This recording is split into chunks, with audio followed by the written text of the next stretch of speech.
I was working from a low vibration though. So I was only getting the results that were in alignment with my being. A lot of us want to have different things, but your having comes from your doing, and your doing comes from your being. So I was doing from a low being, and I was having low results. Yeah. Now I'm having different thoughts because I'm feeling different. And I was like, let me look it up. I never thought to look it up. And I started looking up successful personal trainers. And I started looking at their videos. And then I had a thought. They all got videos. They all make YouTube videos. I never made a YouTube video. The whole time. I made a YouTube video with my iPhone. It got 6 views.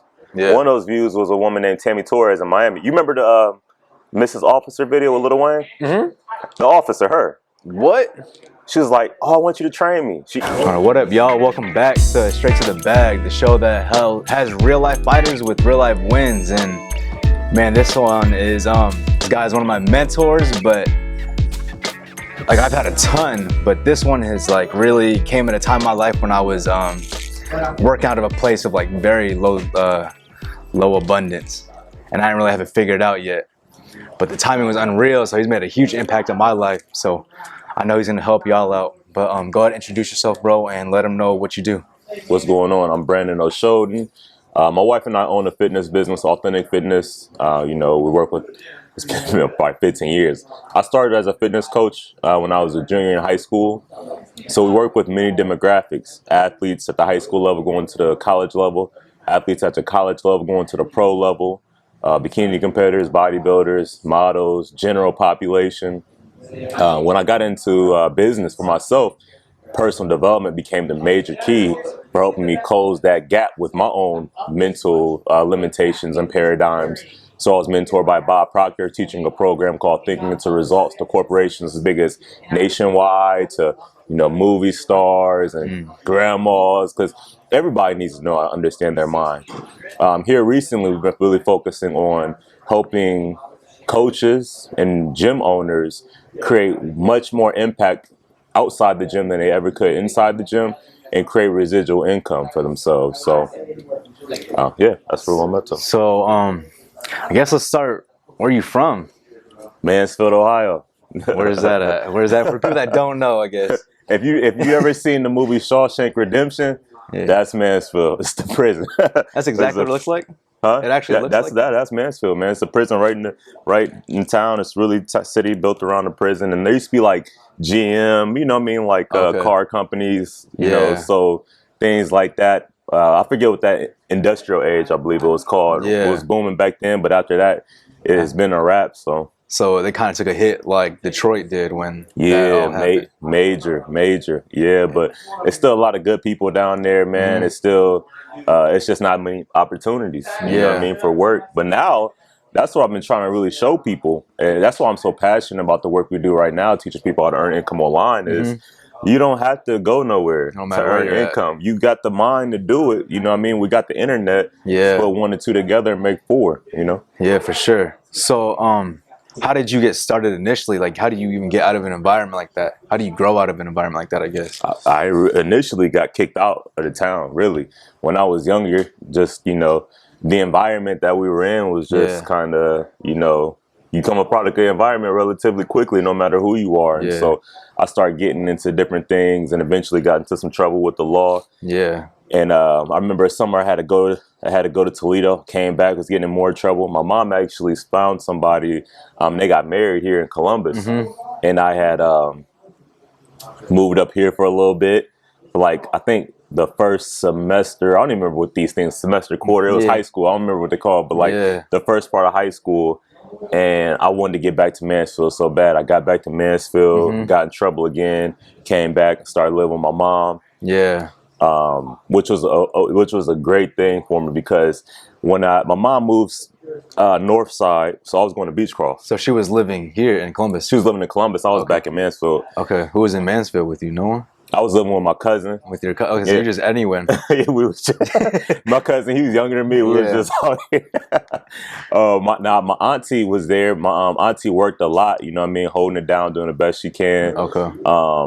But she worked a lot, and that's the thing about it, is like all the parents, you got to work a lot to be able to afford to even take care of the kids. And Right. so what it does is it gives the kids a lot of free time and nobody really guiding the activities. Yeah, so they make their own decisions. We're making our own decisions, Yeah. and we wasn't making the right decisions. It's funny because I think about it all the time. It's like, it's amazing to even be able to survive, Yeah. you know, adolescence. You know what I mean? Like all the trouble that you can get into that are really, you know, that you making decisions that you don't even see the full, you know what I mean, consequences behind. Even when I was going through stuff like that, I mean, I was like, I still thought that I didn't do no wrong. Like, that I was like, it's nothing, I'm just going to get through it. And like, it didn't really like, but now I think back, I'm just like, I'm lucky I'm even alive Right. for some of the things. Yeah. I'm like, I don't know what it is that had me thinking like I was just Superman out here. But Yeah. did you know there was a point that you like pivoted when you were going through all that? Well, yeah, I remember what really happened. So I was going to Beechcroft, went to Mansfield, came back, and my mom moved, or her husband moved to like basically like one side of the street, just like from this side to this side of the street. This is in Mansfield? In Columbus. In Columbus? Right? Okay. And so they made me switch schools from going to Beechcroft, sent me all the way out to Westerville North. Dang. So far out, right? That's weird, yeah. And it's a culture shock, and it's a class shock, and it's just an experience shock, and just like the conversations were different because I would hear kids like crying in the hallway complaining because they got a 5-year-old car, you know what I mean, for their first car. And I'm like coming from an environment where it's so, it's like, what? Like, that's a come up. You have a car. You got a car for you, you know what I mean? Like, and so I was in the environment, and then I remember I always was trying to get back to the field. I remember clearly the day I got back to the field, and I was uncomfortable. It was too much contrast between being out, seeing big homes, seeing people traveling, hearing the conversations. I remember like being in class and like my mind just slowing down. Like my intellectual mind was challenged by the work, because in Mansfield, you don't really got to do no schoolwork. You know what I mean? Come to class. If you come to class, they basically pass you through. Right. Here in Westfield North, they made you actually have to do something. So that mind was challenged, but it was so safe.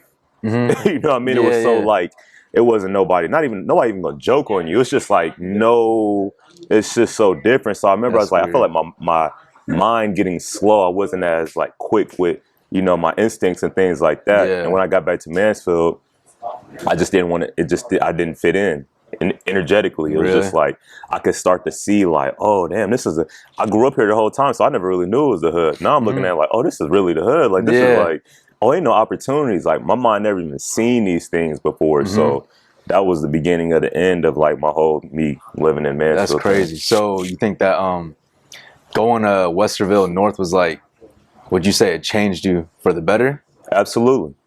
Okay. I believe everything in life, man, divine time every time. I don't think, even sitting here right now in this square, like we always at the right place at the right time. Now, are we going to be aware of it and catch the blessing and catch the message that's going on right now? Or are we kind of unconscious to life and not seeing the signs? I was unconscious for a long time, so I was always trying to get out of the situation that was actually my blessing. Once I became conscious of it, though, yeah, absolutely. It was the best thing for me at that time, or else I would have never had, again, contrast. I would have never been able to see, like, okay, you can live like this or you can live like this. Which one do you want to choose? You didn't think that was out of your reach to live that Westerville life, the higher suburb life? Yeah, and I wouldn't even necessarily like Westerville, because I don't even live Western now. It's like, it's not like that. It's just like to not live scarcity? Scarcity, and to like, what I always notice is like, when I go in the neighborhoods, is like trash on the streets. Yeah. Like in Westerville, it was just like everything was like taken care of. So like intentionally, like things were so intentional. Things were being built up. People had people working on their homes. In Mansfield, it's a lot of broken homes and boarded homes and different things are not upkept. You know what I mean? So it was more of like, man, I want everywhere that I'm in, I want to take care of that environment. You know what I mean? I want to make it better than where I found it. I see what you're saying. I was watching one of your stories. I forgot what it was. You were just picking up trash, like someone else's dog's poop. And I was just like, man, that's so, like, to me, like back then I would have been like, heck no, like, not me. But like, every time I see trash now around my complex, I'm just like, I think about that. And I'm just like, why not though? We got to. Yeah. Because it's for us to do. It's not. Will Smith said, he's like, it's not our problem, but it's our responsibility.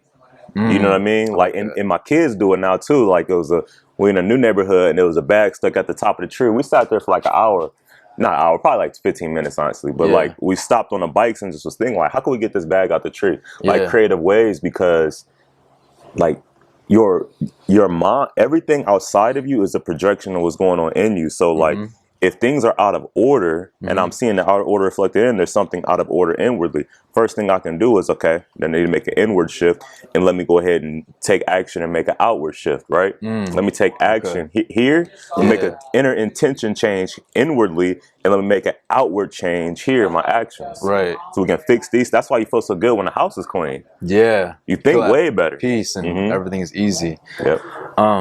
So when you went back to Mansfield, how was that? How did you you stayed there for a minute, or? I stayed there for a day.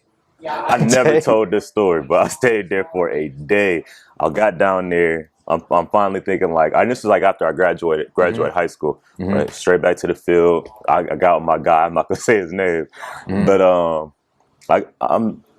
it was like 7 a.m. we started the day, and smoking, right? And he was like probably mid to high level, you know, doing this thing, whatever he did, making money. So I'm just rolling with him. And I was smoking already, but something was different about what we were smoking on, man. I was out of it. Come to find out, the blunt was laced with codeine. I had never had codeine before. I was leaning all day, and I just kept coming in and out of consciousness. I came into consciousness. I'm in a trap in Detroit, out of consciousness. I come into consciousness. It's like a house with a bunch of kids in it, like kids that ran away. I'm coming in out of consciousness. We driving fast, come back. It's like I keep coming in and out of consciousness. No control, but we in like these dangerous and different environments. Like I told, I've been in Westerville. You know what I'm saying? Like for dang 2 years, right? And I'm coming here, and it's just like everything is just like out of alignment with me, and not really what I wanted, or not what I remembered. And then eventually he was just like, he just dropped me off. I think he just dropped me off in a neighborhood or something like that. You know what I mean? Man, it's so small. You can get around anywhere you get dropped off, really. Right. And I walked to a girl's house. She dropped me off at the mall my friend was working at. And I just realized, I was like, man, like, this is not the life for me. You know what I mean? Yeah. And I had a girl take me right back up to Columbus, and I was like, now that's when I had to figure out what I'm going to do. That's crazy. You were how old at this point? Maybe like, I don't know, 18 or 19. Dang. And you just knew at that moment, you knew like this isn't what you wanted. Yeah, because honestly, like in Mansfield, it's very easy. It's like, you know, I got in some stuff, but it's like nothing compared to what everybody was getting into. Now that I'm outside and I see how other people live, you know, it's like, oh yeah, I was doing a lot. I was really in it. But like when I was in Mansfield, it was people doing so much more. I'm not really doing nothing. I'm just being chill. I'm just doing a little, you know what I mean? I'm not just not like no bricks, or I'm not like kicking people doors open. Right. But no, I was in crime. But so I'm like, when I after that, it really made me see like, all right, which way do I go? Because I remember even when I was younger, the guy I was telling you about, he asked me the prices on some drugs. So what's the price of this? What's the price of this? I didn't know it because I wasn't really doing that. I was just something like weed. So I didn't know the price, and he was like, "You're not meant for this game." You know what I mean? But I was so wanting to do what he was doing, and then when I had that experience, when I was like, "Oh, I'm really not supposed to be here." And then I was like, I've always been able to see the future of a situation. So I was like, "Oh yeah, I'm gonna definitely be the one to take the L, because it's like I'm not cut out for this environment." And so I was like, well, I can't do that, and really school's not it. And I'm just like, I was just kind of that was that period where I was really like stuck on what to do. I was just in limbo for a little bit. Okay, so what were you doing like day to day that led you up to making a decision? You know, I was always working out, always. I started being a personal trainer in high school. I was a strength and conditioning coach in Westerville. Yeah, when I was in Westerville. the guidance counselor, Mr. Clifford, gave me the opportunity to coach the girls basketball team. Okay. And I loved it. And so I was always working out. Okay. And so I started looking into personal training. I was looking at pay scale, and payscale.com, and there's like personal trainers make 20K a year. Yeah. And I was like, bump it. You know what I mean? I was like, I adjust my lifestyle to this, and I started to get more into that. I mean, that was like the consistent thing, but I was like, maybe I'll go to do physical therapy. Maybe I'll do that. I tried to go to college a little bit for like a semester, and that wasn't my focus. And I was working at I forget what it's called, one of these little cities where Marysville, where they do Honda plant. Yeah. I was a welder in there.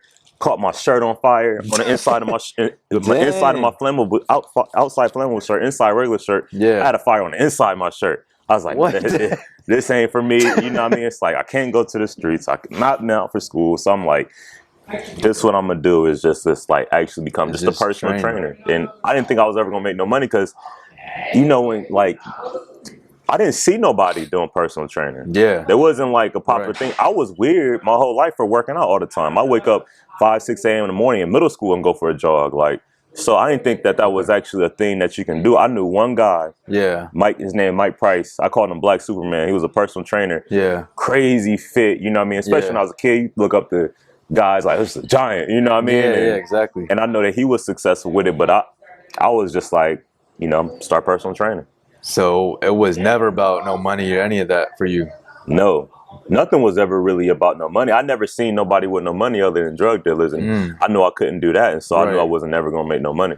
So were you like, I'm just not gonna make no money, or is like I'm just gonna make a decision and then stick with it? I just really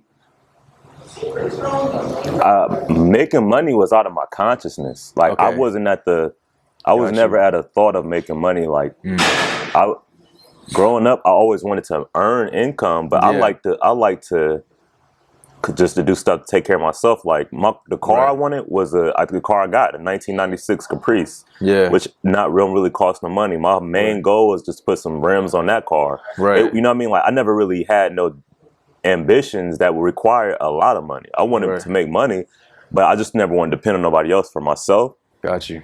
But what I wanted and what I could see at that time didn't cost no money. You know what I mean? Like I thought I was gonna live at the continent my whole life, and had eventually I was like, I'm gonna go from a Caprice to a Chevy Trailblazer.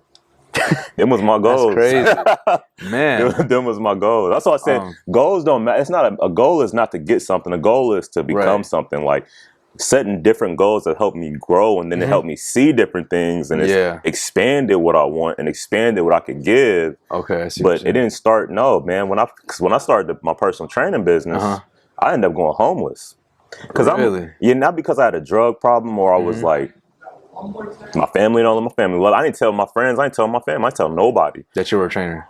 That I didn't have nowhere to. Yeah. Oh, dang. Because I was just like. I wasn't locked in like I want to be personal trainer so I can make money. I was like, I'm locked in because I was working at the gym. I really wanted just to be a personal trainer because at that time before that I had started working at the gym and I was in sales. I was a salesperson at the gym, and then I was like the sales manager, and I hated it because like I was just selling the personal training or selling this or selling the environment, but I never got to get hands on. I never got to be who I like to be. I love transformation. Like that's what I love. Like that's why I can do many different things because it's all about whatever is going to help a person transform. I like to see a person like how I did. I went from one place to a completely different place. I like to be with people in that process and see their minds open up like, oh, I can do this, or like this is open physically, mentally, financially, bro. I love it. You know what I mean? Yeah. But the gym wasn't allowing me to do that. So I stopped, and that's where I was earning income at, and I'm going to do personal training. I was training $5 a session. Dang. Not an hour. What? It was hour sessions, $5 a session. I was trying to figure out how I was surviving off of 20 a session. Yeah. $5 a session? I just wanted to train.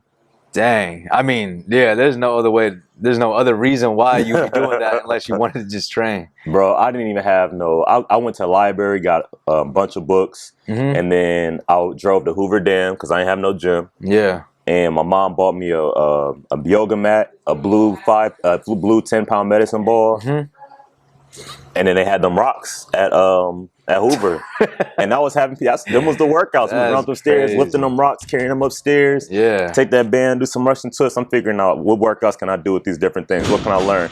And I just got on there. That's when like Twitter was just starting. Yeah. And then I was just posting, like reading and posting stuff on Twitter. I was just doing that all day. Dang. But when winter came, it was dead at Hoover. Yeah, Everybody would come out there, and so I had to. That's when it got bad because I got a job at PNC. I gained like 20 pounds. You know what I mean? Just sitting there on the phones, doing calls. And I had just finished the book. It's called 3 Feet from Gold by Sharon Lecter and Napoleon Hill. 3 Feet from Gold, about quitting about a guy. You know that story? No. Oh wait, I know the story. I know the premise of the story, but I don't really know the details. Yeah, well, he just quit. He was looking for oil. He bought all the equipment. You know what I mean? And they was out there looking for the oil because he had struck it, but he couldn't figure out where he struck it at. And he gave up on it. And he sold his equipment to a junkyard man. Junkyard man spent some money, hired a guy who knew how to find oil. Yeah. And they found the oil 3 feet from where dude quit at. I was crazy. Yo, that's crazy. So I read that and I'm like, oh, I'm quitting. And then that's when J. Cole album just came out. I went to Best Buy. I literally spent the last money I had to get this album. Which one? It's called the Top 10. What's the first album? Friday Night Lights, was that not? No. It was after that. It was an album. That? I forget the name of it, but I remember the song. Yeah. That it was $1 in a dream. That was a good one. And he said, "What will you do when you down to your last dollar and the stress of the mess you want to make you holler?" Yeah. And he's like, "Flip that dollar to a dream, bro." I never went back to PNC. I never even got to my last check. Seriously? I was listening to that song on my way to PNC. I turned, went to the local gym. I was like, hey, I went to the local gym. I had to do. I was like, I'll train here for free. I'm not certified, but I've been training forever. Yeah. And he let me train there, but I wasn't getting paid. He said, once you get certified, I'll back pay you. And so training for free. Yeah. I'm not making no money. And this is when you're homeless? No. This is why I got a little apartment, but now I'm losing my apartment because I can't pay the rent. And then I'm like, all right, I stopped paying my car note. Yeah. Because I needed to save the money to pay for my certification so that I could start getting paid from the gym. Yeah. So, man, that is a mess. All right. So I got the certificate. So I didn't even tell you about how I even got in that situation, bro. It's crazy. That was a crazy time, but I'm gonna go back on it because it's really all a reflection of my mind at that time. Because I used to have this thought like bad things always happen to me. You used to tell yourself that. That was my story. Bad things always happen to me. Good things will happen to other people. Yeah. Of course, this happened to me. That was my mantra. Like always. Got you. So, I was training somebody for free, trying to build up my reputation as a trainer in Grandview. It used to be Urban Active, but now it's East Florida. And it's a glass gym. You know what gym I'm talking about? The one that's there right now? Yeah. That's crazy. They've been there that long? Yeah, they've been there a long time. I did not know that. Okay. So it's like glass on the outside. Yeah. I'm looking. The manager called me. He's like, bro, you better come get your stuff. They're repoing your car. Right? Wow. So they repoing my car for this glass gym. Everybody looking and laughing. You know what I mean? I go down there, grab the stuff I can. I'm damn near suicidal at this point. I'm like, because my friends making money. I'm telling you, my friends from the field, like they getting money. Oh yeah. They making money, and then they're making more money. They making money now. Like they buying houses. They making money, and then my friends that went to Westerville about to graduate from college. Yeah. So they took the street route. They making money. They took the college route. They graduated from college. Yeah. I'm getting my car repossessed. I'm like, yo, that is insane. And so now I'm like, I called a guy I met, Bill Shocker, millionaire, and he started telling me about he just started giving me some good, good advice. I never asked him for no money. He never offered me no money, but he started giving me the advice, and that's why I be telling everybody like, wisdom is worth more than money. Like, connect with somebody who's been through what you experienced. How did you my bad, but how did you meet him? Craziest story. Because how do you know a millionaire but you're not even close to sustaining yourself? Listen, don't judge people. You never know who you're talking to. Right. So I'm doing remember I told you I'm at Hoover trying to train people, right? Yeah. So I used to sneak into hotels, and because hotels got hotel gyms. Right. So if it's a rainy day, I might sneak into a hotel and then get into the gym and just post up in there and start training in the gym. So I'm in there. I love it. Well, I'm in there. I was hustling, bro. I'm in there training. Yeah. And then I get done, I'm like, get my workout in. And this hotel by the airport, I think they tore it down now or it's just not there. Yeah. But I'm in there and it's a guy, look like a bum. He got a tie-dye shirt on. He got weird looking pants on, shoes is beat. He got an old ponytail like a hippie. Dang. He just keep talking to me though. Yeah. He like, bro, your biceps are huge. He said, but he touched me. He's like, but your traps are tiny. And I'm like, well, I don't know this. I'm like, what is going on, right? So I'm first I'm ignoring him. But then he's talking to me, so I start talking to him and everything. And we just chopping up, and it's just a cool dude, right? Yeah. And he was like, man, it's really nice to meet you, Brandon. I started talking about my personal training, my dreams, and he was like, I got this nutrition thing that I use because he is ripped. He's like, give me your email, I'll give it to you. He's like, just email me. And he gave me his card. And I looked at his card, and it's Bill Schachter, architect. Right? Yeah. And I'm like, I was like, you an architect? He's like, yeah, I built this. And I was like, what? He's like, yeah, I built a lot of this stuff. Then he started naming different things. And I'm like, what? Man, what in the heck? And I had asked him, I was like, bro, why are you dressed like this? Yeah. He was like, I thought you never asked. He's like, I do this thing called peacocking. He said, you know what peacocking is? Nah, but I can imagine. I'm starting to put it in my head. He goes into environments, like he'll go to a business meeting, like he has the power. He's like, they'd have to do business with me, so I don't have to conform to in the environment and look like they want me to look. I look however I want to look. It's peacocking. I always stand out. Yeah.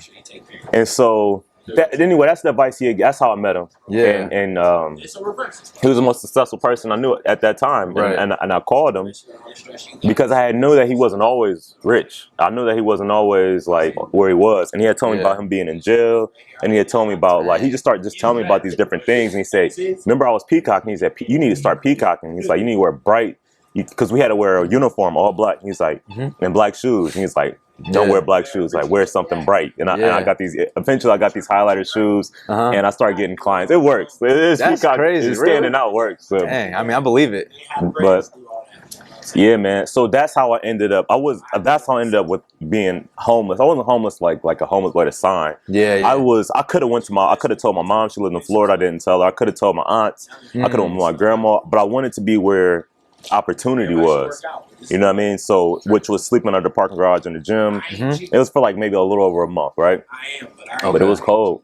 But yeah, man, I had when I was under that parking garage, I was looking for, you know how you go to YouTube and they say recommended listen? I was listening to Waka Flocka Flame, and one of the recommended was like this guy, bro. It said it was Earl Nightingale, A Stranger Secret, and I clicked it because it was so out of the ordinary. Yeah, it was peacocking. Yeah, exactly. I mean, yeah, that's exactly what it is. It was a black and white video. I know exactly what you're talking about. Too. I know exactly what you're talking about. Men don't think. I'm listening to this like, damn, I don't think. I'm like, yo, this is me. I don't think. Yeah, bro. And I can go through the whole story, but long story short, and I gotta tell you a story. So I started listening to that. When I gotta have a very obsessive personality. Yeah. Like I can't focus on many things. So when I focus on one thing, I'm like, oh, that's how I end up. I didn't have to be homeless, but like I already made a decision that I was gonna be a personal trainer. So now I'm going through with the decision. Yeah. So I'm listening to it. Then under that, it's Jack Canfield. After that, it's Bob Proctor. The Stranger Secret comes on. I mean, The Secret comes on. Then I go to Is You're Born Rich. I'm just listening. And I start applying this information. I start feeling better. Because remember, the whole situation, how I got there was, because really I had an apartment. With my dog bit the maintenance man. I paid the maintenance man not to tell the landlord. He told the landlord anyway. I got kicked out of my spot. Rented a U-Haul. I didn't know you couldn't keep a U-Haul overnight.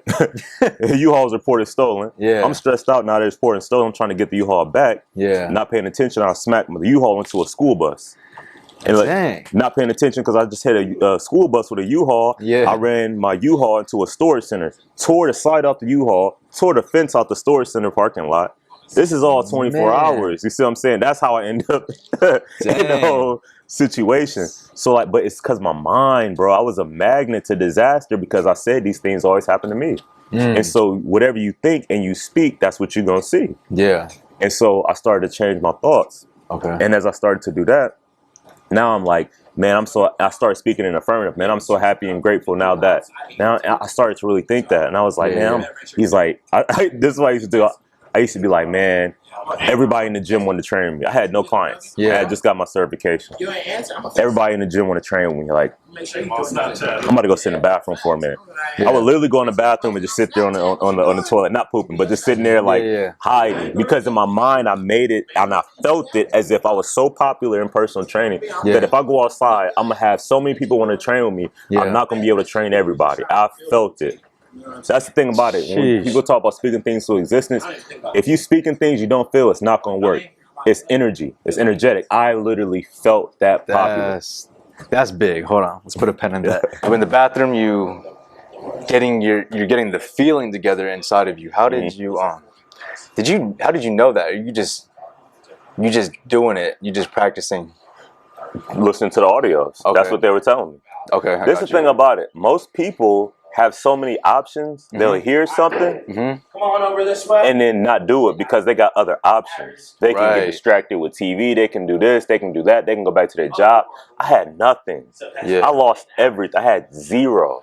Nothing. I stopped talking to girls. I have nothing to offer a woman. I have nothing. Rock bottom is the best place you could be because I had no other options. This was it. Yeah. So it's like I might as well do exactly what it's telling me. So everything I heard and I applied it, and I'm like that to the moment now. Yeah. Anything I hear, if somebody's got more results than me and they say something, oh, I just read this book. I'm getting that book right now, and I'm starting it today. Yeah. I don't wait because without all that waiting is what got me to the position I was prior. Right. It's like I just started applying it from what I was listening to, and I start feeling differently. Yeah. And listen, I start feeling differently, right? Yeah. When I came out, I felt like I was successful, and I had a thought I never had before. Okay. I said, what do successful trainers do? I never thought of what do successful trainers do. I only thought that bad things only happen to me. Yeah. And I'm doing my best. See, this is the thing. I was working hard as heck. Yeah. Like I was working for free for months. Yeah, exactly. So it wasn't that I had a work ethic problem. Yeah, that is true. I was working from a low vibration though. So I was only getting the results that were in alignment with my being. A lot of us want to have different things, but your having comes from your doing, and your doing comes from your being. So I was doing from a low being, and I was having low results. Yeah. Now I'm having different thoughts because I'm feeling different. And I was like, let me look it up. I never thought to look it up. And I started looking up successful personal trainers. And I started looking at their videos. And then I had a thought. They all got videos. They all make YouTube videos. I never made a YouTube video. Yeah. The whole time. I made a YouTube video with my iPhone. It got 6 views. Yeah. One of those views was a woman named Tammy Torres in Miami. You remember the Mrs. Officer video with Lil Wayne? The officer, her. What? She was like, oh, I want you to train me. She emailed me. I want you to train me. Even though she saw your video with 6 views. 6 views. And she was like, Well, her assistant reached out to me. It's like, Tammy wants you to train her. And I was like, bet. How do you make that happen? You in Columbus, Ohio? Oh, check this out. I started thinking like, who are some successful personal trainers? I started looking up like the top, and there was nobody in Ohio, but there was a guy named Armando Cruz in Miami, and she's in Miami, right? So I get to Miami. I get down there to Miami. Oh yeah, I didn't even tell you about this. Look, I got the money. I finally got stacked up the money because I started bouncing at a nightclub for about $50 a night. Dang. I get the money to get my car out of repossession. Okay. Right, and my car may have been in repossession for like a month and a half, right? Yeah. I get it out of repossession. I give them the money. I'm proud. I'm like, yo, this personal development stuff is working. This thinking my life's turning around. Get in the car, start the car up. You know what happened? Nothing. That baby was dead. Oh my God. I gave him all my money to get the car back. I had no more money. Man. So I had to leave the car. But look, I'm thinking different though. Okay. Forget that car. Yeah. I'm walking back in the snow. I pass the Kroger's. I'm not proud of this. I go into the Kroger's and I take a magazine. I take a DuPont Registry magazine. I never even looked at this magazine before. Yeah. And I'm gonna get a new car from the DuPont Registry. I couldn't even get my old car out of repossession. I said, I'm just gonna get a new car. Yeah. And I picked the BMW 745. And I start putting my client files in that book as a bookmark for that page. And I was looking at it every chance I got. And everybody at the gym laughed at me. Every trainer laughed at me. Because you were Watching showing this, them, I know talking you laugh. about You it. laugh. Oh yeah. Everybody knew I was homeless. Yeah. I'm out here listening to personal development. I'm out here listening to motivation. I'm sleeping under the thing. I'm eating from the cafe downstairs. I'm taking protein bars and stuff. Like, everybody saw my situation. Dang. But I'm talking about, I'm about to get this BMW 745. exactly. I'm talking about, I'm a successful personal trainer, and they literally know I have nowhere to go. So they laughing at me, right? Of course. Now, but then this thing comes up with Tammy, and I reached out to the trainer. One was Seven Figure Sam in California, man. God bless his soul. And, you know, he died. He passed something like early in the pandemic, but he put me on, man. He gave me so much information. And then Armando Cruz in Miami, it's my guy. To this day, I just talked to him last month. And I go out there, I meet Tammy. Mind you, I went celibate at this time. I started really getting into. I was always a Christian. But I started really reading the Bible. Yeah. You know, when you rock bottom, I'm like, you know, Man. I'm locked in, God. Like, Yeah. help me, right? Yeah. I'm locked in. I'm celibate, all that. That's So crazy. I get to Miami, so much temptation. I'm focused, right? Yeah. Thanks to celibacy, that was a very important part. Yeah. And so I meet Tammy. She had me meet her at the Fontainebleau Hotel, right? Okay. I had only heard about this place. I'd never been. Yeah. I'd never been to Miami. Yeah. I go there, and it's like, as soon as I get in here, it's just like everybody famous. Everybody famous you could think of is in here. I believe it. I'm in here with a Hanes shirt. Bro, I was broke. Yeah. Like, I got on some like So you just got all your money together to get a plane ticket down there. No, man, I drove down You there. drove down there. And I drove down there. My friend, he's younger than me by, I don't know, maybe 2 years, something like that. He was going to art school. He was in Chicago for art school, and he switched to Florida. Yeah. So he needed to get down there anyway. So I went with him. I drove him down there just to get down there, and I stayed with him. Yeah. Because his mom had got him a hotel for, you know, till they got into a spot. So I literally just got down there with him, right? Okay. Then I get into the Fontainebleau, and we in his car, so we pulling up in, you know, hoopty doopty. You know what I mean? Like a hoopty doopty, the Fontainebleau. We pulled up. I had never seen a Rolls Royce and all that before. Yeah. Man, I felt like this big, like that big. Cause I get out and it's like Hall of Fame football players, all these famous people. Man. And then, oh man, I'm like talking about, I'm starting to feel the uncomfortableness I felt, cause like I'm broke, right? I can imagine it. Yeah. I'm like, and that's before I understood like these things don't, like these material things outside don't define you. You know what I mean? I should have never felt small just because I didn't have as much as somebody, but at the time I did. Right. So I'm going in. And I'm getting to the pool park, and it's my mind. You know what I mean?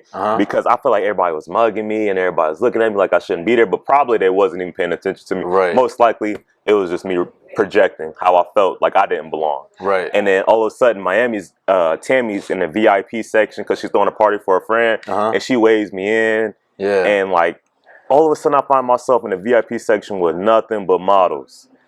And now the guys are mugging me. Like, who is this? Because there's no guys up there. It's just like a female, you know, thing. You're trying to figure out that situation. Yeah, trying to figure out. And a song come on, and they just start throwing money. And they throwing hundreds. I never get this because it's hundreds just going into the pool, just floating. And I'm sitting here like, bro, I can't pick this up. At least put one hand in the water. I'm sitting here like, yo, because she didn't know. Yeah. I didn't tell her my situation until I was way out my situation. Right. She started introducing me to everybody as her celebrity trainer. She thought I was from Miami. That's crazy. Yeah. She started telling. So now I'm training with her. I'm introducing all these people. She's taking pictures. This is on Instagram new. So now I'm in Columbus. Nobody wanted to train with me. Yeah. But now on social media, I'm here with her and all these. Man, when I got back to Columbus, everybody wanted to train with me. I got to like $10,000-$15,000. I bought that BMW. Man. You know what I mean? Like from that very moment up. That is insane. Less than a month, I was homeless. And you just trained her one session, or how did that go? Well, we always kept like a friendship. Like when I go to Miami, we can connect. Even now, like a couple years ago, I went to Cali. She was in Cali. Yeah. You know what I mean? We connect. You know what I mean? Like, she's good people. But no, she did online training with me. You know what I mean? I was doing online training.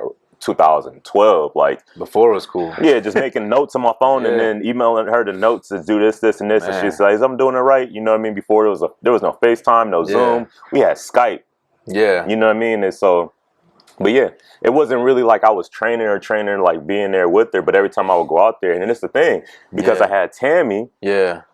Then I had connected with a girl named Jasmine Cali, who connected me with a woman named Matisha, who connected me with Dolly Castro. And this is like back in the day. So like these are all models at the top of the game. And it's like, that's why in Columbus, it just went up. Like from then, I had never earned anything less than like $8,000, $9,000 a month. You know what I mean? That's insane. Because everybody has.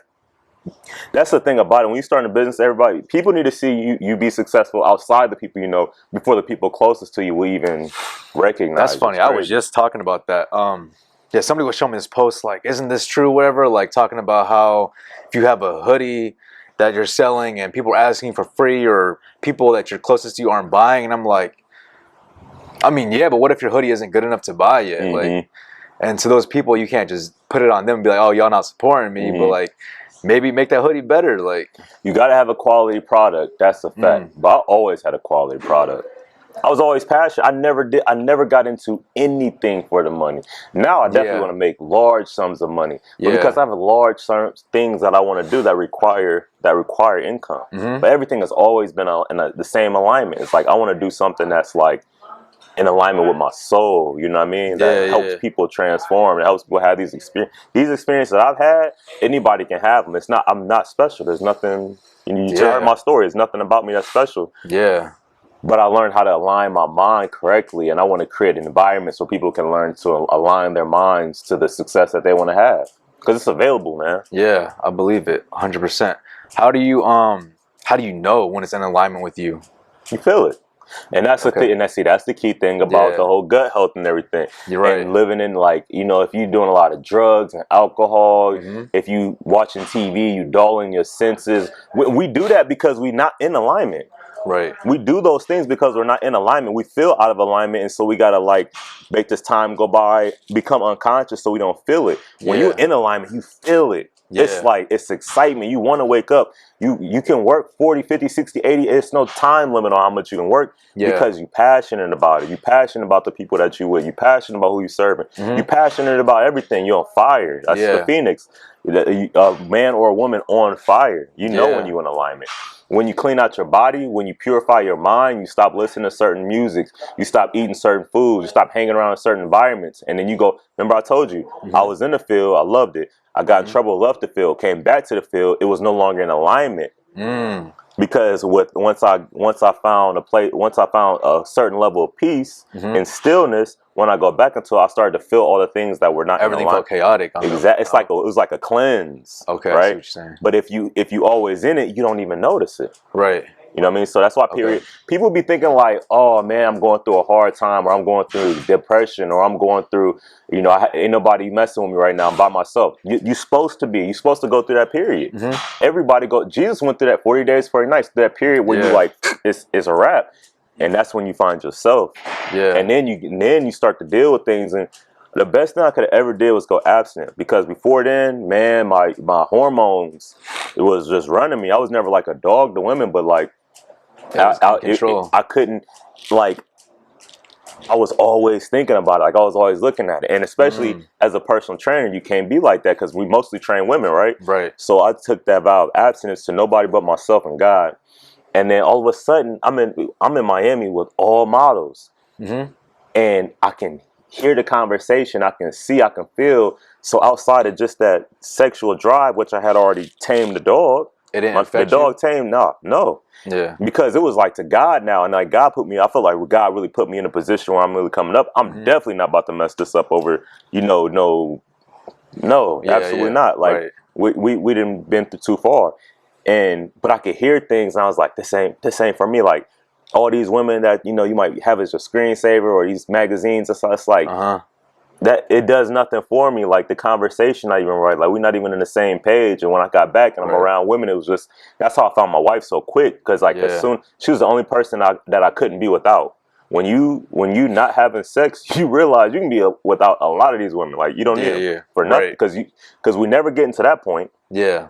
And so really it's nothing about it. But when she came and then she left, I always felt that when she left, so it's easy. That's what I mean is like you need all these periods of like fasting. You need those things so that you can clear your body out, clear your mind out. And that's when you're going to know what's in alignment with you and what's not in alignment with you. So for someone who's like in a very confused space, or they feel like they're in a space of scarcity, would you recommend giving something up like that, like abstinence? Or Yeah, if you well in a space of scarcity, like that's really where you got to tap in with God, like in whatever way. I'm not saying Christianity's way or Muslim. I don't. It's all. There's many different ways up to the top of a mountain. right. Whatever way fits your feet, keep stepping.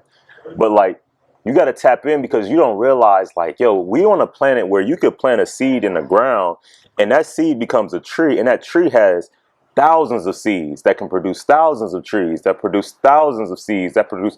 There's no such thing as scarcity. This is an idea. Just like America is just an idea. There's no real separation. If we went on to space, there's no actual separation between America, Canada, and Mexico. These are all ideas. Scarcity is just a bad idea. Once you start to, when I say tap in with God, I don't mean like in a very like fake, I wouldn't say fake, but like intellectual way. I'm talking about the experience of oneness is what I mean by tap in with God. Like when I mean tap in with God, I mean like remove the boundaries from your lungs that you breathe here versus your trees are the lungs. The trees are our lungs. They breathe out what we breathe in. We breathe in what they breathe out. If we have no trees, we can't even breathe. Right. And we understand this intellectually, but when I mean tap in by God, I'm talking about the experience of like damn near in tears of gratitude because of the trees. You know what I mean? Watching the clouds move and feeling gratitude of just being present. That's what I mean. Once you start to do that, there is no scarcity. Everything's abundant. You got everything that you need right now. Right. This moment is the closest to eternity that we're ever going to get. Like this present moment is the best moment that there is. I don't care what situation you're in. Your dog just died. There's nothing bad happening to you in this moment.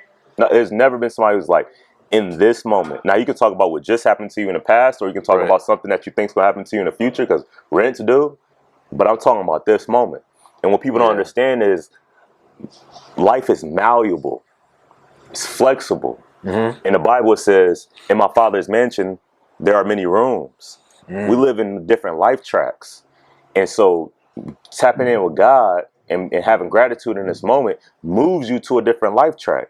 Remember I told you I was on a low vibration. Right. And everything in my life was happening on that track. It's like being in a movie theater. Yeah. Have you ever see people watching a movie and they like, run. Yeah, Oh my God. Bro, they're not gonna run. Yeah. Like if it's not in the script, they're not gonna run. Yeah. Right? So like we're in this script and we're working really hard. Like I told you, I was working really hard trying to change the script of my life. Right. No matter how hard I worked, no matter how much I sacrificed, slept in the snow with a yoga mat and a medicine ball as a pillow, trying to chase his dream. It wasn't working. You have to leave that theater and go see a different movie. If you don't want to see a horror movie, if you want to see a comedy, you're not going to be able to speak and will that to happen. You got to actually step back, remove yourself from the screen, so you be like, oh shoot, I was so emotionally involved in this film, I didn't realize that I'm not that. Right. I'm not my body. I'm not my mind. I'm pure awareness. And then become aware into a different theater and become aware of a completely different script. And that script has to be in alignment with what you want. You can't. That's why in the Bible it says, not by power, not by might, but by the grace of God. It's grace. You literally leave it. You just drop it. It's dead to the old man, reborn to the new man. Yeah. So that, and everything we do, whether it be like, Purian with organic superfoods or our gym or our leadership coaching, it's really just to get that message in a way, in a digestible piece that people are able to get at that. You can, it's going to be effort 1000%, but it's no struggle. You don't have to struggle. You don't have to try to make things happen. Things are happening, but they're not happening at this frequency that you're at. They happen at higher vibrations. How do we move to a higher vibration? Let go of the things that are of a lower vibration.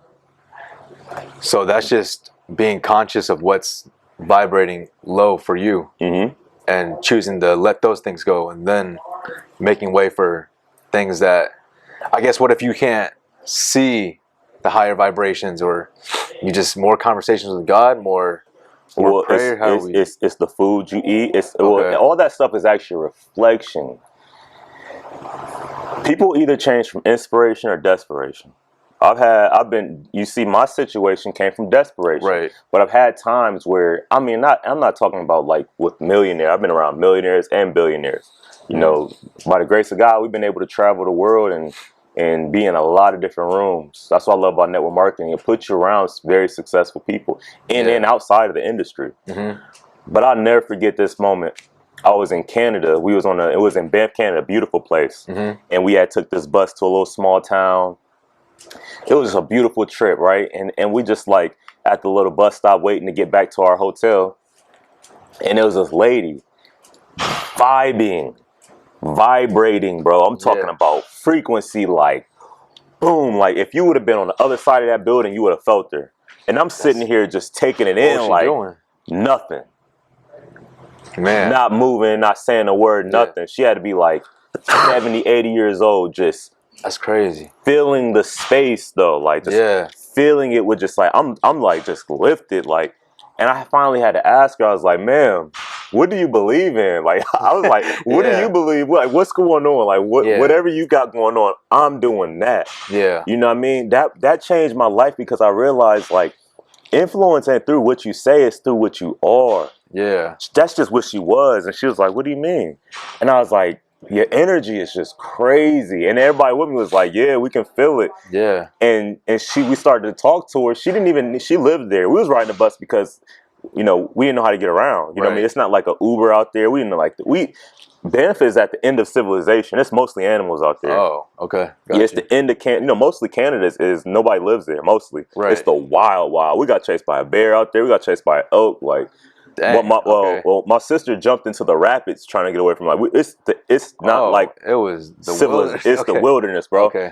So like, and they all toss the animals, but so we're talking to her. We were riding the bus. She don't even need to ride the bus. She was like, she just happened to catch it, just like you know, I don't know. She's just making around. She got a car and everything. And I'm like, what do you believe in? She's like, I just believe in love. And I was just like, yo. Did she know what you were talking about when you asked her that? She knew what we was talking about. Okay. But like, that's what I'm saying, man. It's levels like, yeah. You know how you see like, oh man, they got a mansion. Or they got a Rolls Royce. I want to get that. Right. I want to get that. What she had. Like, that level of peace, crazy. And she had told us how she had lived through different famines and different wars. And so she had seen the world fall around outside of her many times and developed a peace within her. And it was powerful, bro. Yeah. It was powerful. I don't even know how I got on that subject, but dang, like that's where it's at. I like that because I think it perfectly describes how you move now, how you make your decisions versus a lot of people who other people might think are successful think they move off of like money, or when I think it's the opposite. When you have money, you move less to money and you move more to the people and the feelings and your gut. Yeah. Inner peace, outer abundance. That's why I tell people, man, like inner peace, if you have peace within, it reflects outside. It reflects outside in everything you do. Oh yeah. Because she could have been, you know, like peace is such a like there's people who like I said, she's riding a bus. Right. But she has a car. Yeah. But if we would have just looked at her and just judged her as like, you know what I mean? Like somebody could have rolled by and like, damn, she broke. She riding a bus. Right. It's like that peace, you don't have to keep up. You don't have to get something outside of your, like when it's so still, it's easy for her to get an idea and take action on an idea from a place of peace. Yeah. Whereas the people get ideas, but they're so afraid of what other people are going to think of them trying to do it. Right. There's so much conflict inside, they can't even do the work outside that will lead to it. If you have peace, you can have anything. But if you have peace, you don't need anything. So it's like what do you is it going to give you what you need? Most of the times we need to go buy this house so we can finally feel like we made it. I bought that BMW 745 because they seen me sleep in snow. Right. I didn't really want the BMW 745. You're just to prove them wrong. You know? I wanted to prove people wrong. Yeah, yeah. I didn't need it. I didn't want it. I could buy a bunch of them now. I don't have it. You know what I mean? It's like I did that. It wasn't from a place of peace. It wasn't from a place of abundance. It was a place from a scarcity. I needed it. I used to walk around with the keychain like my keys on my thing like as like a badge like, let them almost. know, yeah. Let them know, you know what I mean? Because you laughed at me. Yeah. But now people laugh at me still to this day about stuff. And it's like I done seen this story so many times. It's like it don't even I don't feel nothing. I don't feel bad about it. I don't feel mad at them. I don't feel sad for them. Yeah. It's like it don't even come into my atmosphere anymore. It's just like, Father, forgive them for they know not what they do. It's like it's such a level of low consciousness that you don't get it, but I know you will. Until then, I'm gonna keep on, you know what I'm saying, building what we building. How do you feel like you got to a place of that that abundance in your mental and in your heart? Like, that's our reality. Yeah. That's not a place that I got to. That's a place that we're actually at. When we're in conflict, that's the question. How do we get to this place? Yeah. Not love is you got a new baby. Right. Pure love. Yeah. 100%. How do we get to these places of being in conflict is really the question. Yeah. This is our home base. Peace is our home. Okay. Now I like that a lot, because I was actually on a walk the other day and I was thinking about that, and I was like, man, like babies are just so pure. There's nothing to them yet. And I started thinking about my major milestones in life, and when I was this age I thought this, and then it started changing my direction here, and then when I got older I started thinking like this. So I guess for me, are there concrete things that you think that you practice every day that help you live from that mindset? And Course in Miracles every day. I read a Course in Miracles every day. Yeah. To bring myself back. I got it tattooed on my arm. Nothing real can be threatened. Nothing unreal exists. Herein lies the peace of God. Like, nothing real can be threatened. There's no need for me to be in conflict. There's no need, because what are we typically in conflict for? Because we think somebody's going to take something from us. Right. We think somebody's going to judge us. We think that we're going to lose something. You know what I mean? Lose our significant other. We think something's going to happen to our kids. It's just all these different thoughts, but nothing real can be threatened at all. Nothing real can actually be threatened, and nothing unreal even exists. So if something can be taken, if something can leave our experience, it wasn't real in the first place. This is the peace of God. It's for us to not value the valueless. My car, I bought an Escalade last year when we had our son because we needed more space, and we just had that money to get what Olivia wanted. And then it was like, we want to take a road trip. And I was like, we can't take an Escalade because this is an Escalade. And then it's like, what do it matter? The car, it's a car. Yeah. The wheels is to go. It's perfect. More space. That's exactly what we wanted. Right. And it's like, there's nothing that I'm attached. We can get a brand new anything, house, throw a rock through the window. Like, I'm not attached to that. I don't have to put my value and my energy on anything outwardly, not on my business, not on not even on my body, not even on my physical body. Yeah. I don't work out so that I can look good. Yeah. I work out as a devotion. It's devotional. It's spiritual. Even business. Success to me is a spiritual practice, because success isn't just making money. You can make money in a sleazy way. Right. Success is allowing so much of God's grace to fill your cup that you now have the abundance to pour into another person, especially in the business that we are in. So much they have the abundance to pour into another person, to pour into another person, to pour into another person. So yeah, let me move from being like a little light bulb to being a lighthouse, where I can allow as much light come to and through me to other people. I'm feeling that. I feel that a lot. I had a client today actually make a post, and he was just like, he's only been training me like twice a week for like maybe a couple months, and he's just like, he doesn't say too much, he doesn't really get too deep, but then he's just like, man, this sport has changed my life, just getting better and being a beginner at something, and practicing learning and growing and applying like every day. And I was like, that made me like, okay, this is all worth it. It chills. Like, I could see like the kids and the families that'll impact, that'll have confidence, that won't grow scared. Like, it was crazy. That's a blessing, bro. That's the biggest blessing. That's what it's all about. Yeah. I know your family, I know your wife, but y'all, I mean, I know y'all from a place where y'all are doing very good now, but starting out, how did you know Olivia was the one? I know you spoke briefly on it, but can you elaborate on that? One, I'm telling you, And I'm not saying this from a preachy. I'm not religious. I'm not saying none of this from a preachy. Y'all shouldn't be out here doing that. Yeah. I'm telling you from my personal experience. My personal experience is I went celibate, and it made it so easy to figure out who a person was. It's so easy when you're not clouded by your hormones to figure out who you do and don't want around you. So it's crazy because I had wrote down the characteristics that I wanted in a wife, right? And honestly, I thought I was already gonna be married to a girl I went to high school with, because we had kind of made this little pact, like, you know what I mean? You know, if you don't marry anybody, I don't marry anybody, we just gonna marry each other. That was it's funny now, but like that was, you know, I was young, so I'm like, all right, bet, cool. You know what I mean? And we went our separate ways in life, and we started to come back together. But again, energy. It wasn't in alignment. When we couldn't physically do that, I started to notice that it wasn't. I remember one time my personal training business was picking up. Now I'm like on a come up, right? And so I'm going to go train clients, and I put some chicken in the oven, and I asked her, "Hey, take this out. I'll be back in about an hour." And then I come back. She didn't take it out. Chicken and burn. I'm like, you can't do that simple. You know what I mean? That's you ain't even gotta make it. I'm just saying take it out. She on the couch watching TV, and it just showed me, it was like she not really the one I need. You know what I mean? You know what I mean? Like, and when I met Liv, it's crazy because I had a dream of a huge glass window looking off into a deep forest, and I could just feel like space, like there was a big home. I could just feel the spaciousness of the home, and I just felt that this woman was my wife, and it was a side profile. And you saw her before you met her? Or I saw her in my dream before I met her, but her side profile, right? Yeah. The very next morning, my cousin called me. She was my friend. I call her my cousin. She called me. She was like, "You dating a blonde hair white girl?"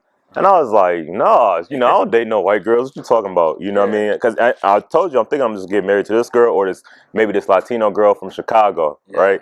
Like, but that was it. You know what I mean? Because I wasn't even focused on it. I was focused on my business. It was just like, at some point when I get rich and it's time for me to settle down, it's gonna be between one of these two. I'm not having sex. I'm not even meeting this person. I'm not having sex. Right. But she called me. I'm like, you tripping? Then I go to the gym and I see this girl, and I see her on the Stairmaster, and I'm like, oh wow. And then she's beautiful, right? But I keep it pushing.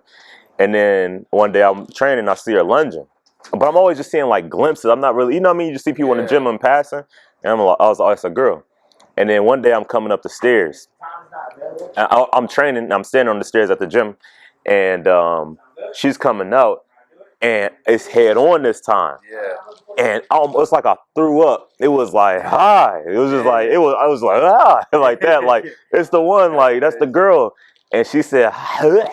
You know them dip bars? Man, she ran into a dip bar and got, like, it was like she got power drive, bro. She flipped to her back. I swear the music in the gym cut off. Everybody was like, she left. I didn't see her for like 3 months. What?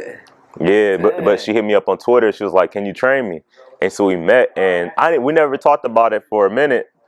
But after a month, we was really inseparable, man. So she was training with me. She got great results. And then I made her my assistant. You know what I mean? Because I just loved her energy. But nothing sexual. Nothing even unprofessional. I just I always wanted to be around her, and she wanted to be around me. And I was like, "Can you help me out in business? Would be my assistant." And she's younger than me, so she just had turned 20. I was probably 22 or 23. I think 22. Yeah, I was 22. And then, and this at the time it was building for me, but I wasn't like successful like that. Like, I was living in my barber's. My barber gave me a place to live. I'm living in his daughter's bedroom because she went to college, right? I got the BMW because I wanted to stunt on my haters, but really it was just me and being insecure.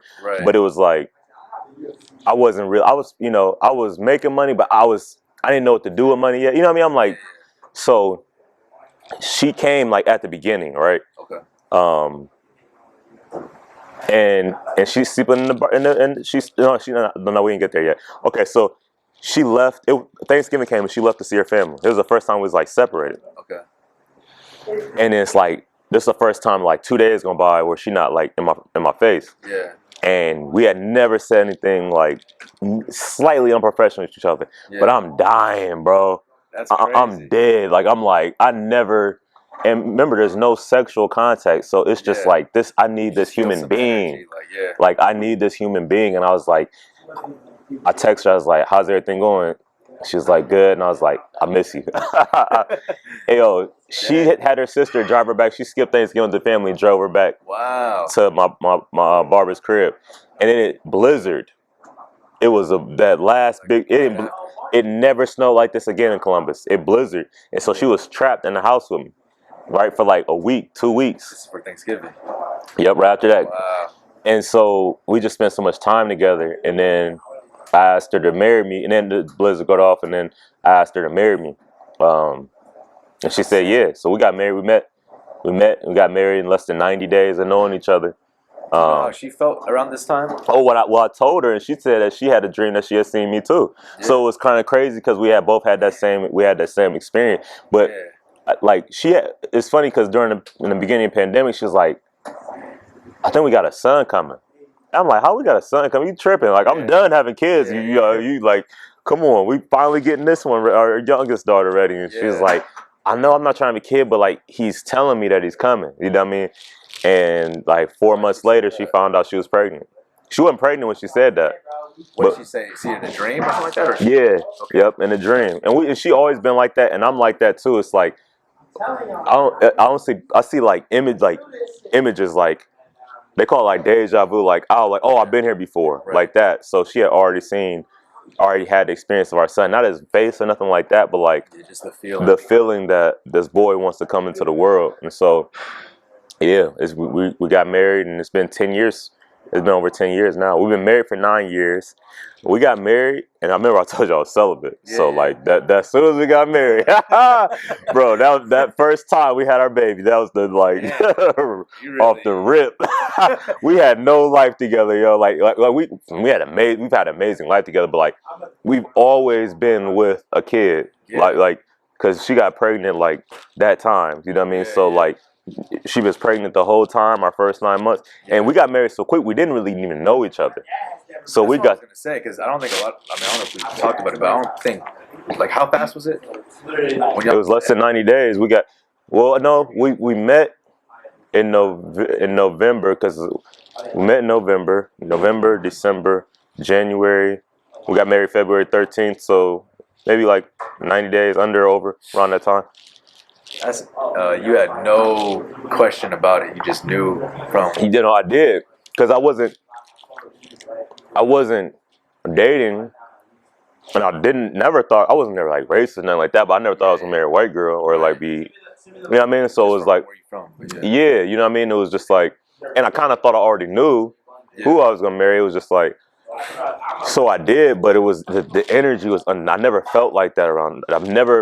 I can be without anybody, except for her or the kids that came without me. Like I'm a loner. I don't need to be around people ever. You know what I mean? I enjoy silence, but I need them.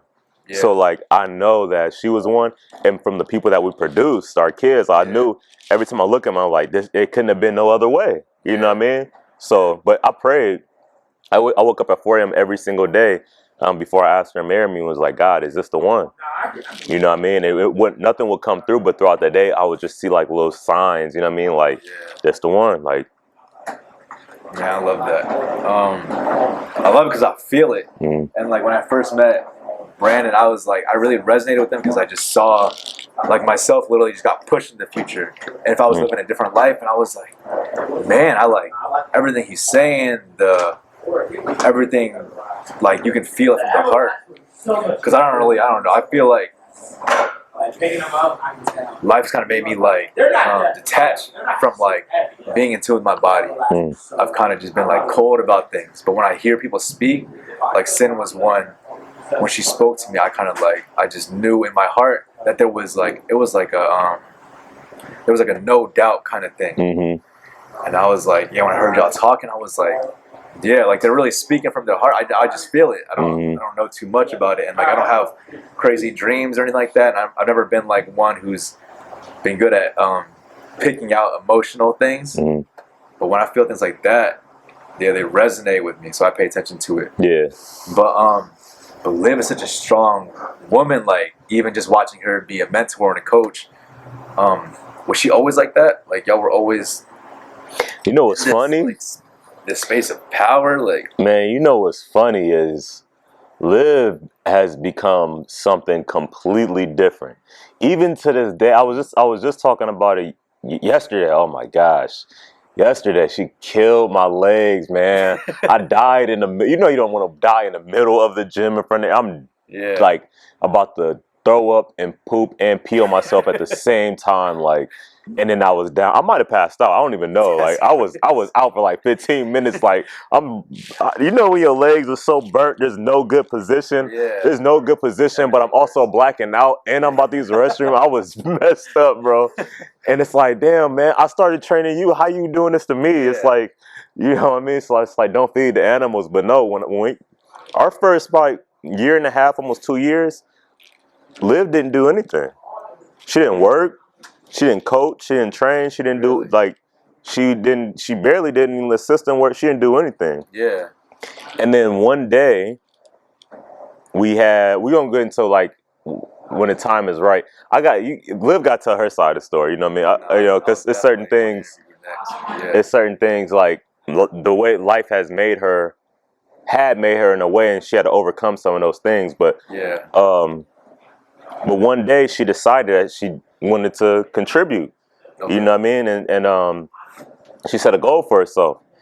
And the goal was I had just been buying the cars, and I bought her a car, whatever she wanted. You know what I mean? Yeah. And in my mind, that's how it was supposed to be. I never thought about a partnership with my wife. I thought I would be the breadwinner, and like I just had a very like. You're like, just cool. She's at home. Yeah, at home. Yeah, you know what I mean.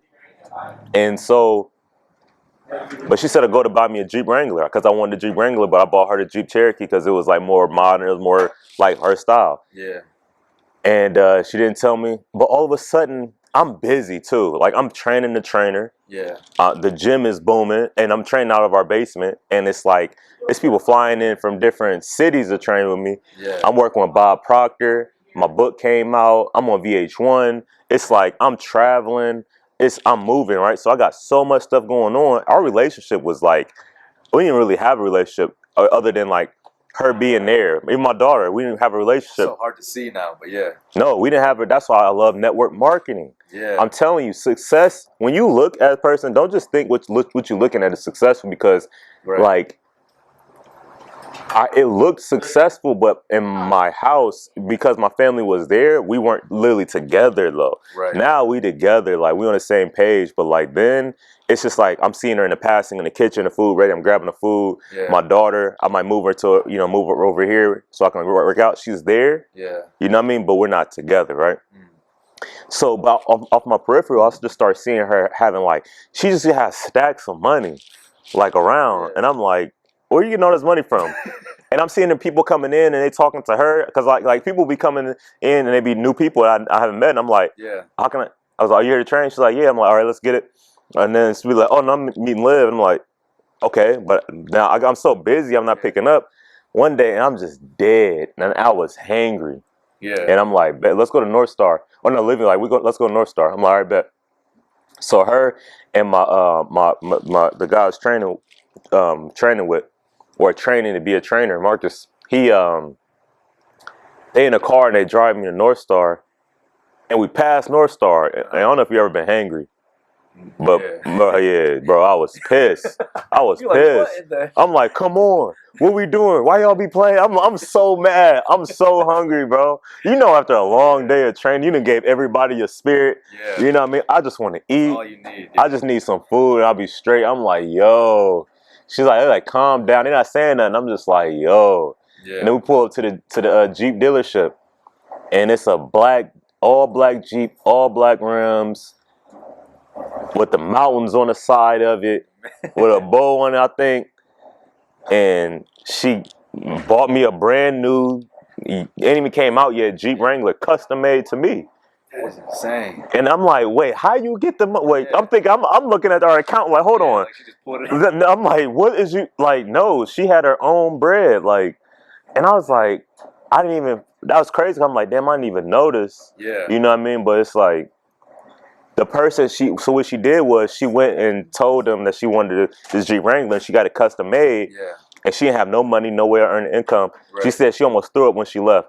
And from that time, from then until the time where it was ready, she became a beast. That's when she said, I gotta figure this out, how to make this money. She did that herself. She did it herself. It wasn't you pushing her. No, I would have never told her to do that. You know what I mean? Like, but I remember I was teaching Bob Proctor's principles, thinking to results. Yeah. So she was always listening to me though.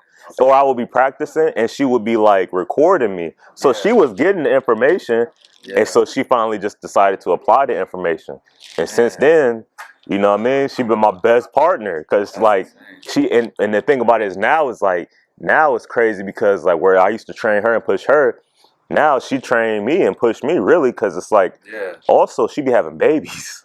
So her pain tolerance is through the roof. She had a baby. Yeah, it's no, there's no pain like having a baby in our living room in a tub of water. So like, and then we said, all right, let's hit this goal. She's like, no, let's do $1 billion. You know what I mean? Like this, it's just open. You know what I mean? And the ways to put it there. So we work really good together because I do really good with like the coaching and the leadership and the personal development. Yeah. But she's really good with details and actually structuring things and making sure it makes sense. The numbers is all making sense and stuff. Exactly. Okay. But she can also do the front end and coaching too. Yeah. But she's not gonna save nobody either. You know what I mean? She gonna give it to you direct. Where I might, you know what I mean, put a little love in there because you know we trying to, you know what I mean. She like, I know, boom, you know what I mean. No, take it or leave it. That's exactly how it is. Yeah, when I hopped in a train with you, it's like it's all love, it's family. Like, when you get on her, she's just like, you do it or not. Damn. That's what it is. That's what, because in her mind, that's all it is. Yeah, it's not. There's no gray. It's just yes or no. We gonna win or we not, and we gonna win. Yeah, you know what I mean. And so, yeah. But I'll be needing it. It's good. Man, one last thing. We're gonna wrap it up. But how do you? You have 3 kids now, 2 daughters and a son. I know you said there's no balance to it. You've told me that before, and that one's really stuck with me because it's kept me in the right mindset as I've moved forward.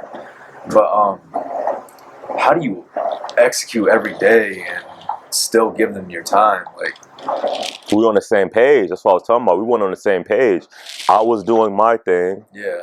Brewski, Anastasia was not even just a baby. Yeah. Like our baby deadlifted 18 pounds before she was 2 years old because she was in the gym so much. Yeah. Like that's just regular to her. It was like, yeah, I've seen this a million times. A million times. Her form is, I got a video, her form is perfect. Like she literally was raised by the gym, you know what I mean? Not us. Yeah. And then Liv was doing her thing, becoming herself. So we was all going in we was all going in the same direction because we was all in like this, but we weren't together with it. Whereas to now, our daughter knows our compensation plan from top to bottom. She knows everybody on our team. She knows what everything going on. Our youngest daughter knows too, and so they know it's like, okay, if we hit this goal, what do y'all want to do? Yeah. Okay, this is what it's gonna take for us to hit this goal. Yeah. Is this what y'all want? Is this a worthy reward? Okay, bet. And now what do y'all want to do? Okay, you like Pokemon. All right, you want to make your own video? Okay, it's like we all know what we're doing and how we can work together to actually execute on it. So it's outwardly it doesn't look like our kids have never been to school. We don't even like even homeschooling is not tradition. It's not like traditional. It's like it could look like it's wrong. It's right for us. It's not right for nobody else. You know what I mean? Right. It's right for these, like, I feel like nobody gonna know your kid like you know your kid, and nobody gonna care about your kid like you care about your kid. It's real. And don't you think about when you training somebody, you could train a bunch of people, but the person that you really love and like you want to see them win, you go the extra mile to figure out how to help them get there. So it's like, everything is based off of, our whole life is based off of what's happening right now. You know what I mean? Yeah. It's like, what's going on with you right now? What you feeling? Okay, we might be working. All right, perfect example is we used to do no electronics Sunday. Right. But now that it's spring, and there's so many new opportunities right now that I can't take that Sunday off. Right. Okay, but I can take half a day off on Wednesday. So now she's our oldest daughter and my youngest daughter used to know electronics Wednesday. I had to sit down with them and say, you know how it is with farming, right? You know, like in the springtime, they aren't resting. Like everybody else in the springtime is feeling good because the sun's out, but a farmer is actually planting more seeds, protecting those seeds during the summer so that they can have a harvest in fall, so that they can have a good winter. And like, yeah, I get it. I'm like, okay, I can't take that Sunday off anymore because it's spring in our business. And this is the time for us to plant more seeds so we can nurture those seeds through the summer so we can have a harvest in winter. What does the harvest look like for you? So that she knows, so that we can, I know what she wants. She knows why I'm doing it. What's going to be the goal? And I said, okay, now I can take half a day off Wednesday. Will that work? So it's not perfect and it's always shifting, but we always together on it. You know what I mean? We all find out what we agree on and we move forward like this. Because kids, man, they're smart. They don't need to be. You don't make those decisions outside of them. I don't make no decisions outside our kids. I don't even make a post without my kids read every post I make. Does this sound good to you? Like we on every. My daughter told me to wear these. She said I got some other ones. She's like, no, where do you need to wear the DBZ joints? I was like, all right. Because they know if you think about it, kids are more tapped into the spirit than anything else. Yeah, it's easy for them to feel. Easy. They just feel it. It's just like, yeah, that's so, man, that's our secret weapon for real. No, I believe it because, the way y'all operate, it's just so, it's so fluid. Everything just flows together. Yeah, it's work. I don't want to make this sound like it's easy and it's just like, it's work. It's work. But it's like, it's the only work that's worth doing, in our opinion, to us and our family.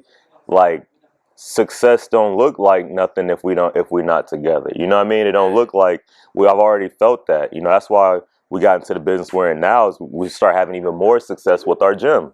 We had a brick and mortar gym. We still got a brick and mortar gym. And it looked like success to everybody. I got a gym. I'm about to come out there. And it is successful and it is beautiful. But I'm in the gym from 5 a.m. to 10 p.m. Monday through Friday, half a day on Saturday. On Sunday, I'm thinking about the gym all day. Right. So I'm going before the kids wake up. I'm coming home before I'm coming home after they go to sleep. Yeah. So you got to define what success is for you. You know what I mean? I think that's the biggest thing for everybody. Is like, that's why I say there's no balance, because what's balanced to one person is not balanced to the next person. Right. 100%. Man. All right. Maybe, okay. Let's go. One last thing for someone who's just starting out in their business. Yep. And for me, I love what I've learned from network marketing, just because I think it's like the perfect blueprint to follow starting out a business, because it helps you see every step of building a business and what truly matters, which is that personal development. Yep. But for someone starting out that might not have the mindset right yet, what would you say to them? Get your mindset right. You can't do nothing without your mind, man. You literally can't do nothing without your mind. Like, that's the craziest thing. Like think about this. We know how our car works. We know what our car looks like. We know how to operate machinery. We know how to operate Instagram, social media. We know how to operate all these different things. Why do we not spend time learning how to operate the mind, the thing that operates all those things? The body is literally a reflection of your mind. You know what I mean? So it's like, there's nothing more important than your mind. So like, not having your mind, I ain't got my mind right, that don't make sense to me. Like, you got to get your mind right. You shouldn't do nothing for, literally, I'll get up. I was having a day the other day and it was just like so much. My meditation was short. Like, it was so much going on and I was giving out so much energy. I felt like I was getting close to burnout. I stopped my day. I was like, listen, I can't take this appointment right now because I need to go meditate. Meditation stops the momentum of thoughts. You know what I mean? Because typically what ends up happening is like, you start to feel like, this is what we got to remember. We always at the right place at the right time, but are we aware of it is the question. God's grace is infinite and always, but are we aware of it? That's the question. So when I feel like I got to do it, or this has to happen in order for me to be successful, if I don't do this, this won't work. If my kids don't go here, this won't work, then, oh shoot, I'm tripping. I think that I control you. I think that if I don't lift my arm up, the sun won't come up tomorrow. And it is. So when I do that, I know that my mind is gone. If I don't have my mind, I don't have control of my body. That's when we start eating unconsciously. That's when we start doing things with our body that's not in alignment with our goals, right?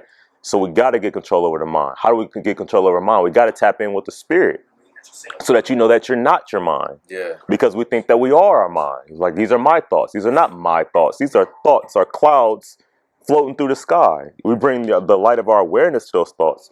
So we start meditation to stop the momentum of those thoughts. And it's going to be frustrating at the beginning for sure, no different than the resistance of lifting weights. Right. But, you know, focus on your breath. Thought comes, bring it back to the breath, bring it back. Then when you go back throughout your day, you have more presence, and then you can be way more intentional with your mind. And if you're intentional with your mind, you can be intentional with your hands. Again, it comes back to being, doing, having. Your being is not Brandon Oshodin or whatever your name is. Your being is infinite consciousness, no different from God. Literally, the same electricity in this building is the same electricity in your phone. It's the same electricity in your computer. It's the same electricity in there. There's no difference. The energy that fuels everything is not different. It's not separate. It's just being expressed through a different thing, expressed through a different vehicle. And so being able to tap back in with that energy, that's what gives you the presence of mind to be intentional with your thoughts versus it just dragging you, especially like on social media here, and here. You can say, okay, this is my focus. And we know where our attention goes, energy flows. That's how we start to actually manifest these things into the physical world. So not having control of your mind is not an option. There's no such thing as an idle thought.